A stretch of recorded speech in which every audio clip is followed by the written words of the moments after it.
తిరుమల ఈ పేరు వింటేనే చాలు ఏదో తెలియని ఉత్సాహం వచ్చేస్తుంది. ఆ స్వామివారిని దర్శించుకుందాం అనుకుంటే చాలు ఎక్కడ లేని శక్తి కూడా వచ్చేస్తుంది. అలాగే ఆ స్వామివారిని దర్శించుకుని వచ్చాక మనసుకి ఎంతో శాంతి అనిపిస్తుంది. మరి మీకెలా అనిపిస్తుంది? నాకు కామెంట్లో చెప్పేయండి. మరి ఇవాల్టి మన వీడియో దేనికోసమో మీ అందరికీ బాగా అర్థమైపోయింది కదా. మరి ఇప్పుడు వీడియో స్టార్ట్ చేసేద్దామా? Hello everyone, welcome back to our channel Kalyani's family vlogs. మనం దీని ప్రీవియస్ వీడియోనైతే ముందు షేర్ చేశాను కదా, అంటే మేము తిరుపతికి వెళ్తున్నాము, తిరుపతికి ఎలా రీచ్ అయ్యాము, ఆ జర్నీ డీటెయిల్స్ అన్నీ కూడా ఆల్రెడీ పోస్ట్ చేసేసాను కదా. ఇది దాని కంటిన్యూషన్ వీడియో అనమాట. అంటే తిరుపతికి రీచ్ అయ్యాక మేము ఎక్కడ స్టే చేసాము, దర్శనం ఎలా జరిగింది, స్లాట్ ఎలా బుక్ చేసుకున్నాము, ఎంత టైం పట్టింది, ఇవన్నీ కూడా డీటెయిల్గా మీతో చెప్పాలని ఈ వీడియోనైతే మీతో షేర్ చేస్తున్నాను. మీలో ఎవరైనా తిరుపతికి వెళ్ళాలి అనే ప్లాన్ ఉంటే కనుక వీడియోని స్కిప్ చేయకుండా ఎండ్ వరకు చూడండి. మీకు అవసరమైన ఇన్ఫర్మేషన్ అయితే ఉంటుంది అనుకుంటున్నాను. తిరుపతి అనగానే మనం ముందుగా దర్శనం గురించి ఆలోచిస్తాం కదా. నార్మల్గా అయితే ఆన్లైన్లో 3 months ముందు నుంచి బుక్ చేసుకోవాలి. అలా ఆన్లైన్ బుకింగ్ చేసుకునే వారు ఇక్కడ మేము ఈవినింగ్ 5:30కి అయితే మేము తిరుపతి రీచ్ అయ్యాము. అక్కడ స్టేషన్ దగ్గర విష్ణు నివాసంకి అయితే వెళ్ళి కనుక్కున్నాము, కానీ కౌంటర్ క్లోజ్ అయిపోయింది, టికెట్స్ అయిపోయాయి అని చెప్పారు. అక్కడ నుంచి మళ్ళీ ఆర్టీసీ కాంప్లెక్స్ దగ్గర ఉండే శ్రీనివాసంకి వెళ్ళి కనుక్కున్నాము, అక్కడ కూడా కౌంటర్ క్లోజ్ అయిపోయింది, టికెట్స్ అయిపోయాయి అని చెప్పారు. సరే అలిపిరి వద్ద ఉండే భూదేవి కాంప్లెక్స్కి వెళ్ళి టికెట్స్ తీసుకుందాం అనేసి అయితే మేము స్టార్ట్ అయ్యాము. కానీ ఆ ఒక్క క్షణం ఎందుకు అనిపించిందో తెలీదు, మళ్ళీ ఒకసారి వెహికల్ని ఆపి లోపలికి వెళ్ళి కనుక్కుంటే టికెట్స్ ఇస్తున్నారు, లోపలికి వెళ్ళి తీసుకోండి, తొందరగా వెళ్ళండి అనేసి అయితే అక్కడ చెప్పారు. చూస్తున్నారు కదా, కౌంటర్ మొత్తం ఖాళీగానే ఉంది, టికెట్స్ కూడా ఇస్తున్నారు. ఇక్కడ మాకు 5 minutes కూడా టైం తీసుకోలేదన్నమాట. జస్ట్ అలా వెళ్ళి ఆధార్ కార్డ్స్ చూపించగానే మాకు దర్శనం స్లాట్ అయితే దొరికిపోయింది. అవి SSD టికెట్స్ అనమాట, అంటే స్లాటెడ్ సర్వదర్శనం అనమాట. అంటే మనకి ఆ టికెట్ పైన మన దర్శనం టైమింగ్ ఉంటుంది. మాకు నెక్స్ట్ డే 10 PM అంటే నైట్ రాత్రి 10కి ఆ టైమింగ్ అనేది ఇచ్చారు. మేము తర్వాత వెంటనే మా రూమ్కి అయితే వచ్చేసాము టోకెన్స్ తీసుకున్న తర్వాత. నేను ఇక్కడ చెప్పేది ఏంటంటే, మీరు వెహికల్ వాళ్ళని లేదా బయట ఉండే ఆ దుకాణం వద్ద ఇలా ఇన్ఫర్మేషన్ని కనుక్కోకుండా కొంచెం లోపల వరకు వెళ్ళి అక్కడ ఉండే స్టాఫ్ డీటెయిల్స్ అన్నీ అడిగి తెలుసుకుంటే మంచిది. ఎందుకంటే ఈ వెహికల్ వాళ్ళు, అక్కడ ఉండే చిన్న చిన్న దుకాణం వాళ్ళు కరెక్ట్గా చెప్పట్లేదు, లేదా మనం టోకెన్స్ దొరకలేదు అనే టెన్షన్లో భక్తులు ఉండేటప్పుడు వాళ్ళు తెలుసు వీళ్ళు తెలుసు, అంత అమౌంట్ పే చేస్తే మీకు ఆ దర్శనం చేపిస్తామని ఇలా రకరకాలుగా చెప్తారనమాట. అందుకే దేనికైనా మంచిది మనకి స్లాట్ బుక్ అయిపోతే ఎటువంటి టెన్షన్ అనేది ఉండదు. ఇక్కడ నేను ముఖ్యంగా మరో విషయం కూడా చెప్పాలనుకుంటున్నాను. అంటే మనకి టీటీడీ నుంచి చాలా ఫెసిలిటీస్ అయితే ఈ మధ్యకాలంలో కల్పించారు కదా. అంటే సీనియర్ సిటిజన్స్కి, అలాగే ఇన్ఫాంట్స్ ఉన్న పిల్లలు, అంటే 1 సంవత్సరం లోపు వయసు ఉన్న పిల్లలు, వాళ్ళ తల్లిదండ్రుల కోసము, అలాగే హ్యాండిక్యాప్డ్ వాళ్ళకి దర్శనంలో ఎటువంటి ఇబ్బంది లేకుండా, వాళ్ళు ఎటువంటి క్యూ లైన్లో నిల్చోవలసిన అవసరం లేకుండా మంచిగా చాలా ఫెసిలిటీస్ అయితే వచ్చాయి.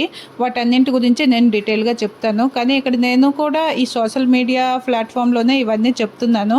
కానీ ముఖ్యంగా నేను చెప్పేది ఏంటంటే, ఇవి మనం ఎక్కువగా ఈ mobile, WhatsApp, Facebook, Insta, YouTube ఇటువంటి వీటిలోన ఈ ఇన్ఫర్మేషన్ అంతా షేర్ చేస్తున్నారు.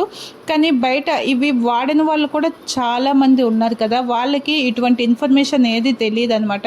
అందుకే మనం వీటినే కాకుండా మనకి తెలిసిన వాళ్ళు ఎవరైనా విలేజెస్లో ఎవరు తిరుపతికి వెళ్తున్నారు అంటే వాళ్ళకి డైరెక్ట్గా అక్కడికి వెళ్తే ఇటువంటి ఫెసిలిటీస్ ఉన్నాయి, మీరు వాటిని ఉపయోగించుకోండి అని డైరెక్ట్గా చెప్పడం వల్ల చాలా యూజ్ ఉంటుంది అని నేను అనుకుంటున్నాను. ఎందుకంటే చాలామందిని అయితే నేను ఆ దర్శనంలో చూశానమాట. చాలా ఏజ్డ్ వాళ్ళు, అలాగే చిన్నపిల్లలతో ఇబ్బంది పడే వాళ్ళకి అటువంటి ఫెసిలిటీ ఉన్నదని ఎవరికి కరెక్ట్గా తెలియదు. చిన్న చిన్న గ్రామాల నుంచి వచ్చేవాళ్ళు దేవుని దగ్గరికి దర్శనం కంటే అందరూ వస్తారు కదా, వాళ్ళు చాలా ఇబ్బందులు అవి పడుతున్నారు. అందుకని చెప్పి మనం ఈ సోషల్ మీడియా ద్వారా కాకుండా మనకు తెలిసిన మన ఇరుగు పొరుగు వాళ్ళు, లేదా మన ఊళ్ళల్లో ఉండే అమ్మమ్మ నాన్నమ్మ వాళ్ళ ఇంటి పక్కన వాళ్ళు, వాళ్ళకి తెలిసిన వాళ్ళు, ఇలా ఎవరైనా వెళ్తున్నారు అంటే ఈ ఇన్ఫర్మేషన్ని డైరెక్ట్గా తెలియజేయడం వల్ల కొంచెం ఉపయోగం ఉంటుంది అని నేను అనుకుంటున్నాను. అలాగే ఇక్కడ సీనియర్ సిటిజన్స్కి అలాగే హ్యాండిక్యాప్డ్స్కి వీళ్ళు వాళ్ళ ప్రూఫ్స్ కానీ చూపిస్తే క్యూ లైన్లో ఎటువంటి తిరగడం అది లేకుండా డైరెక్ట్గా మనకి టెంపుల్ ఎంట్రన్స్ దగ్గర అక్కడి నుంచి మనం లోపలికి వెళ్ళి దర్శనం చేసుకొని బయటకు వచ్చే వీలు ఉందన్నమాట.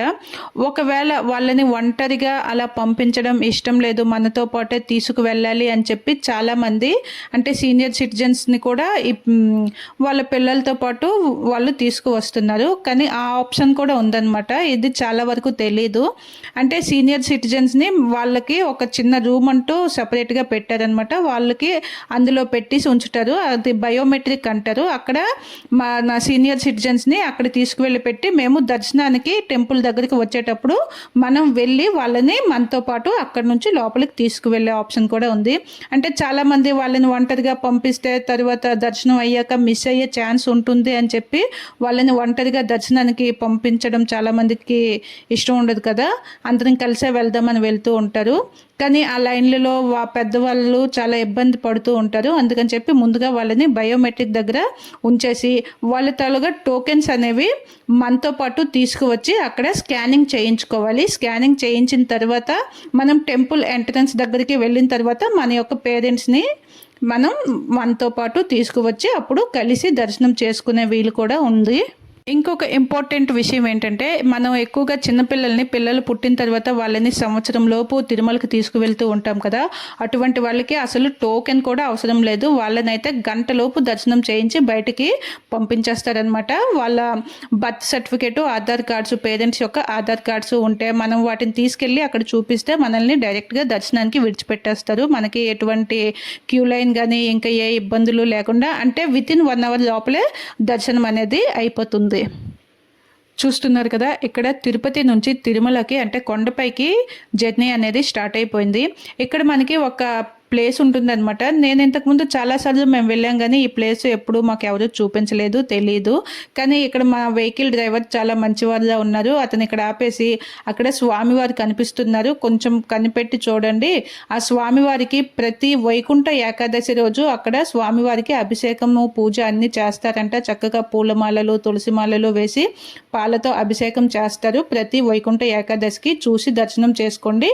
కొండపైకి వెళ్లే ముందు ఇక్కడ మొదటగా ఈ స్వామివారిని దర్శించుకోవాలి అని చెప్పి మా డ్రైవర్ అయితే ఇక్కడ వెహికల్ని ఆపేసి మాకు దర్శనం చేయించారు. నిజంగా అక్కడ ఆ స్వామివారి రూపం కనిపించగానే ఏమిటి అద్భుతం అనిపించింది. మీరు గమనించారా లేదా? అచ్చం స్వామివారిలానే ఎంత బాగుంది కదా. మా దర్శనం స్లాట్ వచ్చేసి రాత్రి 10 గంటలకు కదా, మేమైతే సాయంత్రం 6 గంటలకల్లా క్యూ లైన్లోకి వచ్చేసామన్నమాట. చూస్తున్నారు కదా వెనక చాలా మంది భక్తులు, అంటే చాలా రష్గా కూడా ఉంది. మేము విజిట్ చేసిన ఆ 2-3 డేస్ కొండ పైన కింద కూడాను చాలా రష్గా ఉన్నది. రూమ్స్ అవి కూడా మాకు ఎక్కడ పైన దొరకలేదనమాట. మేము కింద తిరుపతిలోనే రూమ్ అనేది బుక్ చేసుకున్నాము. వెనక మీరు అబ్జర్వ్ చేసినట్లయితే చాలామంది అంటే సీనియర్ సిటిజన్స్, చిన్నపిల్లలు అందరూ కూడా ఉన్నారు. లైన్లో కూడా చాలా ఇబ్బంది పడిన వాళ్ళు ఉన్నారు. నేను వాళ్ళందరినీ బాగా గమనించి నేను ఈ వీడియోలో ఈ ఇన్ఫర్మేషన్ అయితే మీ అందరికీ షేర్ చేశాను. మీకు తెలిసిన కొంతమందికి మీరు కూడా షేర్ చేస్తే చాలా ఉపయోగకరంగా ఉంటుంది అనే ఉద్దేశంతో చేశాను అనమాట. ఇక్కడ ఇంకో విషయం ఏంటంటే మేము ఇక్కడ దీపాలు అవి వెలిగించాము. ఇక్కడ చూస్తున్నారు కదా, అది మనం దర్శనం అయిన తర్వాత ఈ మార్గం గుండా బయటికి వస్తాము. బయటకు వచ్చిన తర్వాత ఆ ఎదురుగా పైకి చూస్తే అక్కడ అఖండ జ్యోతులు, అవి 365 డేస్ కూడా అలా వెలుగుతూనే ఉంటాయి. నిత్యం కూడా వీటిని అఖండ జ్యోతి అంటారు. అవి నిత్యం అలా వెలుగుతూనే ఉంటాయి. ఎందుకంటే నేను కొన్ని షార్ట్స్ పోస్ట్ చేసిన తర్వాత చాలామంది కామెంట్ చేశారు, తిరుమలలో దీపాలు ఎక్కడ పెడుతున్నారు, ఆ ప్లేస్ ఎక్కడ అనేసి చాలామంది అడిగారు. అందుకని నేను ఈ విషయం కూడా చెప్తున్నాను. అక్కడ మనకి ఆ టెంపుల్ ఎదురుగా ఎలా వస్తే పైన ఈ అఖండ జ్యోతులు ఉంటాయి. ఇక్కడ దీని ఎదురుగా చిన్న బేండి ఆంజనేయ స్వామి మందిరం కూడా ఉంటుంది. మనం ఇక్కడ దీపాలు వెలిగించాలి. దీపాలు, కర్పూరం వీటిని ఎవరైనా మొక్కుకుంటారు కదా, ఆ మొక్కు తీరిన వాళ్ళు వచ్చి ఇక్కడ కర్పూరం, దీపాలు వెలిగిస్తారు. లేదా మా కోరికలు తీర్చమని కూడా మొక్కుకొని కర్పూరము, దీపాలు వెలిగిస్తారు. వీటిని మన ఇంటి నుంచి మనం కూడా తీసుకొచ్చి వెలిగించుకోవచ్చు.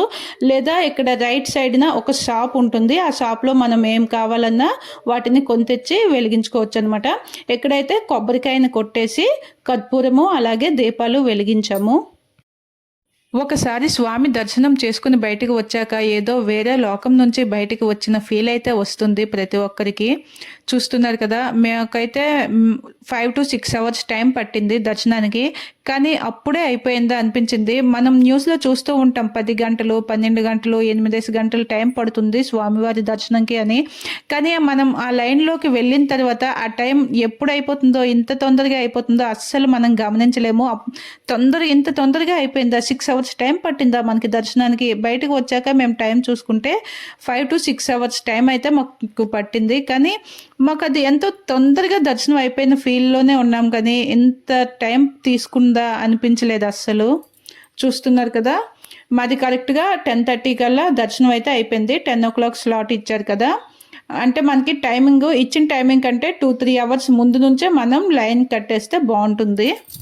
దర్శనం అయిపోయాక దీపాలు అవి వెలిగించేసి సామాన్ అంతా మొబైల్స్ కలెక్ట్ చేసుకొని, అలాగే మన ప్రసాదం కూడా తీసుకొని వచ్చి అలా ఆ టెంపుల్ ముందు కూర్చొని మాట్లాడుకుంటూ ప్రసాదాన్ని తీసుకొని ఒక 1 hour పాటు మేము అక్కడైతే అలా కూర్చున్నాము. ఇది నైట్ టైం కనుక అక్కడ 12 తర్వాత వెహికల్స్ ఏవి అంటే తిరుమల టు తిరుపతి వెహికల్స్ ఏవి నడవవు కనుక మేము అలాగే అక్కడే కొంతసేపు ఆ స్వామి సన్నిధిలోనే కూర్చొని కొంత సమయం కాలక్షేపం చేసి కూర్చొని అలాగే కొన్ని ఫోటోలు కూడా తీసుకొని మళ్ళీ వెహికల్స్ అవి 3 o'clock తర్వాత కిందకి మీదకి నడుస్తాయి అన్నమాట. 3 వరకు మేము అలా కొంచెం స్వామి సన్నిధిలో కూర్చొని మళ్ళీ తిరుపతికి అయితే రిటర్న్ అయిపోయాము. ఇది మా తిరుమల యొక్క ఫుల్ డీటెయిల్స్. వీడియో మీ అందరికీ బాగా నచ్చిందనే అనుకుంటున్నాను. అంతేకాకుండా నేను చెప్పిన ఇన్ఫర్మేషన్ ఏదైనా నాకు తెలిసినంత వరకు మీ అందరితో షేర్ చేయాలని మీకు ఈ ఇన్ఫర్మేషన్ని అందించాను. ఇన్ఫర్మేషన్ మీకు యూజ్ఫుల్ అనిపిస్తే మీకు తెలిసిన వాళ్ళకి షేర్ చేయండి. అలాగే కళ్యాణీస్ ఫ్యామిలీ వ్లాగ్స్ యూట్యూబ్ ఛానల్ని తప్పకుండా సబ్స్క్రైబ్ చేసుకోండి. ఈ వీడియోపై మీ యొక్క అభిప్రాయాన్ని తప్పకుండా కామెంట్ చేస్తారు కదూ. అలాగే ఒక చిన్న లైక్ చేసి మీ సపోర్ట్ని అందించారంటే మరింత ఇంట్రెస్టింగ్తో మీకు మంచి మంచి వీడియోస్ని అందించడానికి ట్రై చేస్తాను. అలాగే ఈ వీడియోని ఇక్కడితో ఎండ్ చేస్తున్నాను. ఏదేమైనా చివరిగా ఆ స్వామివారి కరుణా కటాక్షములు మనందరిపై ఎల్లవేళలా కురిపించి మనందరం కూడా ఎప్పుడు హ్యాపీగా హెల్తీగా ఉండాలని మనసారా కోరుకుంటున్నాను. Keep watching my channel. మళ్ళీ నెక్స్ట్ వీడియోలో కలుద్దాం. ఈ నెక్స్ట్ వీడియో దీని కంటిన్యూషన్ పార్ట్ 3 అన్నమాట. డే 3లో తిరుపతిలో